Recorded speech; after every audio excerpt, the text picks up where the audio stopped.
Hey guys, today I want to talk to you about romantic scams. And is everybody laughing at us? Is everybody laughing at us old guys because we're getting scammed by some pretty girls online just because they have a pretty picture or they make a cute video for us? They stand in front of a camera, they stand in front of their phone, and they do a little dance for us. They talk nice to us. Is that some reason for us to be sending them money? And why are so many people laughing at us, especially us old guys and old women who get caught up in these romantic scams? And I'm going to talk about the one that just happened the other day. I think they got arrested on the 15th or 16th.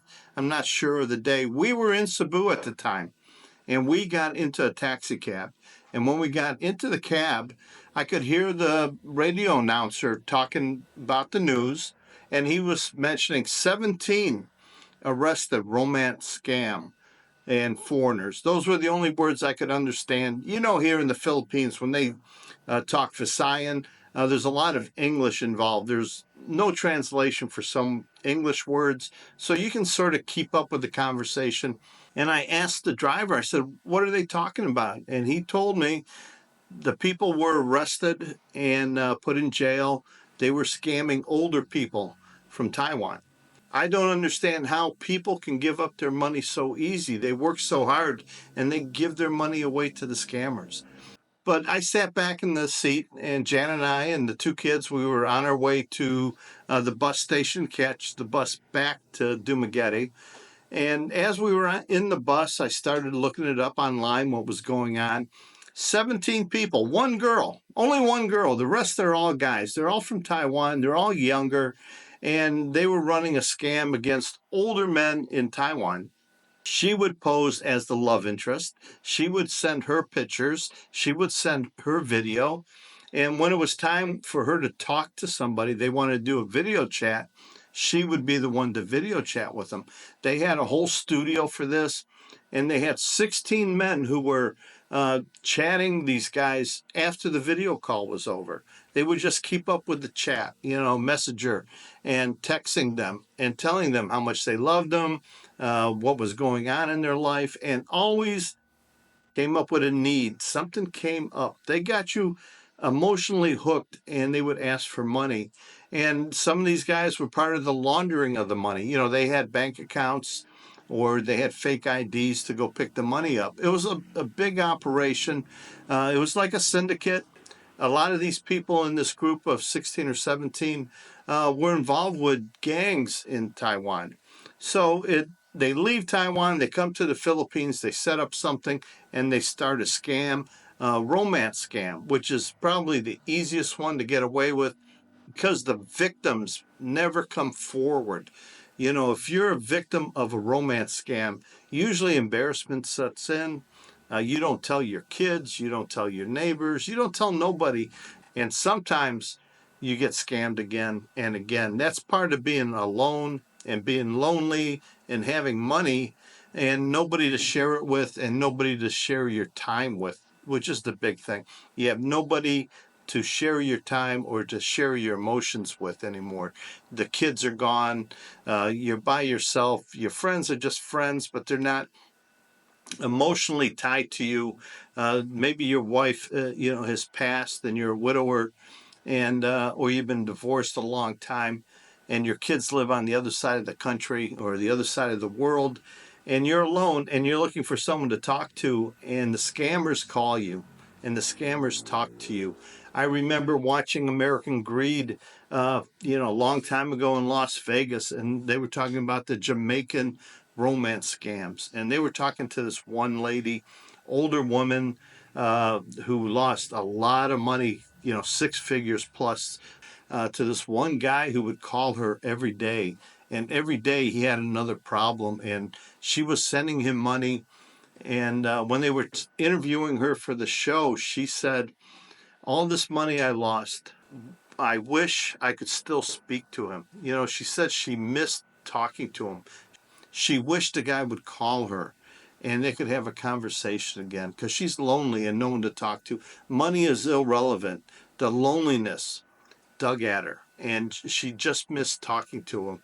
And that's the downside of getting old and being alone. And people laugh, and we find it amusing, and everybody's laughing, but it shouldn't be laughing. It's very sad when somebody is so alone that they will fall for everything and anything a scammer says to them.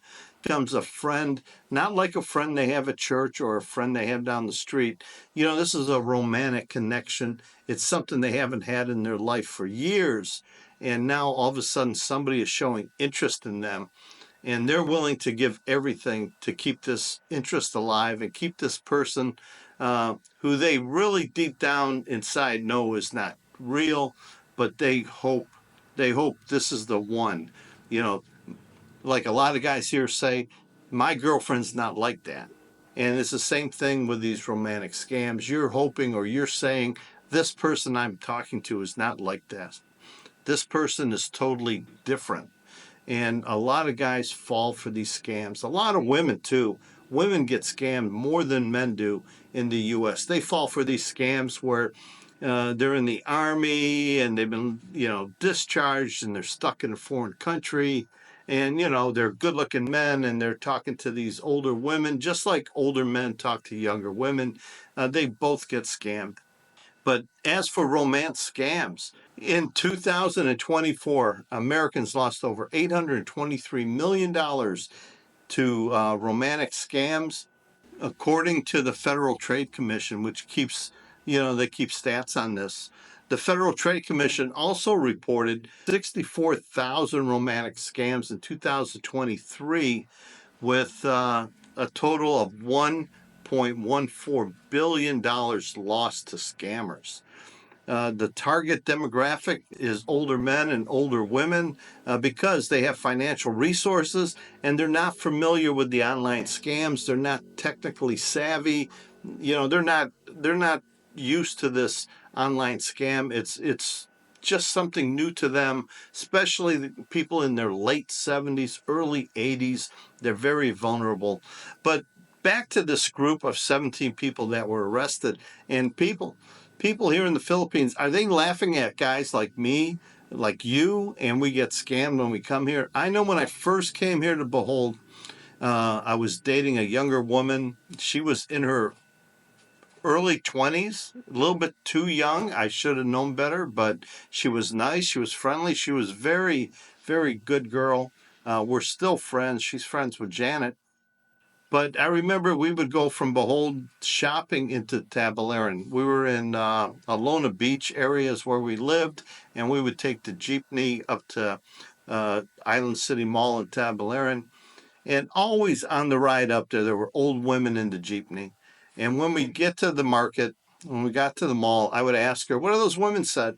And she was just ashamed. She was saying they were making fun of her being with an older guy, that she was using somebody for money. They were just not talking nice to the young Filipina.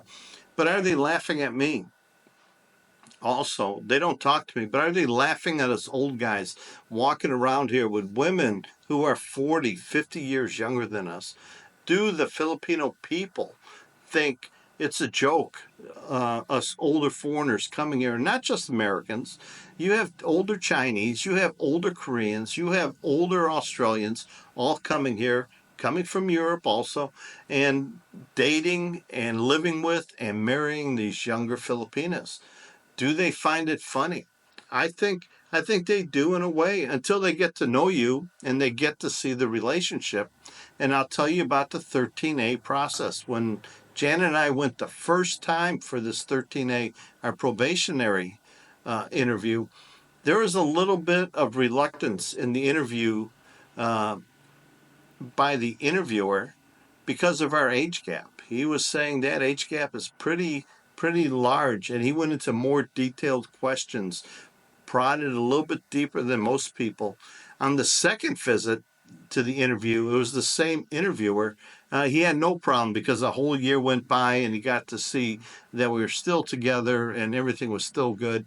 He did ask me a lot of questions the second time that he asked me the first time, a year earlier, but he had notes, and I sort of saw him comparing my answers to the notes from a year ago. So, they're pretty wise in their interview process. They have the right questions to ask. They're pros at this, just like the FBI back home when they ask people questions, or the police in an interrogation room.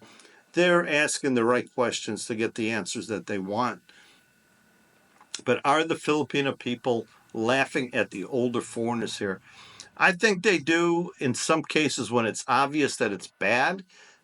I even laugh at a lot of foreigners here. I see them with a girl that I've seen that girl with 8 different people, 8 different guys since I've been here. In the last 5 or 6 months, they're always dating somebody new. They're always walking past the Apple store. They always are dressed, very well. They have jewelry.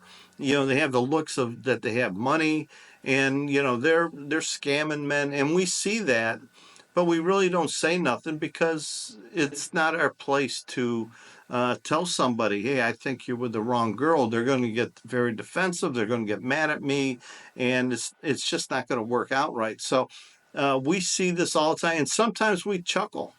We chuckle at the 2 week millionaire that comes here. Oh my God, he's spending so much money on that girl. Oh my God, they're doing this. Where did she get that brand new car? And we laugh about this, but it's not for us to laugh or assume that somebody is being taken. A lot of times, it's what we call you're giving. You're not really being scammed. You're just giving because you have extra to give. And who are we to judge? We all have skeletons in our closet. We've all done things we shouldn't have done in our lifetime. So we should just let them live their life and enjoy their laugh. But we do have a chuckle, just like this cab driver had a chuckle about people being scammed by other Chinese. This was Taiwanese. These were Chinese scamming other Chinese, and it's just funny how this happens, and it happens a lot. It happens a lot, and romance scams, guys. I don't know how much I can say to you or what I can say to you to make you see the light. If it's total loneliness and you're involved with someone online and you have no intentions of ever coming here, uh, be protective. You could lose your complete life savings if you lose track of what you're doing, if you get a little bit of dementia. As we get older, we have a little bit of bad memory. You get too generous, and you have nobody to fall back on to protect you. There's nobody there in the house with you to stop you from doing something that you shouldn't be doing. You're going to need your money later in life, and you have to protect yourself. If you know somebody who is falling victim to a romance scam, step in and do something. The victim themselves won't let you help. They will not acknowledge that they're in a scam, but you need to talk to somebody. You need to talk to their priest or their minister if you know they have a church, or you need to go see the bank and tell the bank you think this is what's going on. The bank can keep an eye on the amount of money being taken out, call some sort of social services, call somebody to help out with the problem before it gets too far gone. I've known one lady in Las Vegas who lost so much money to a romance scam. Her friends tried to stop it. They couldn't stop it. The bank finally froze her accounts because she was taking too much money out and transferring it. It was her own money, but they used some reason to stop her from sending money overseas. They needed some family member to come in to help solve this problem. But it can happen to anybody. It happened to me. It can happen to you. It can happen to your father if you're younger. It can happen to your grandfather if you still have your grandfather around. It can happen to anybody that's alone. So, guys, if you have family, you have older family members, and you haven't talked to them in a while, give them a call. Loneliness can lead to some terrible things. See if you can step in front of the problem before it develops. And this 17 people arrested, there's not enough jail time they could give these people.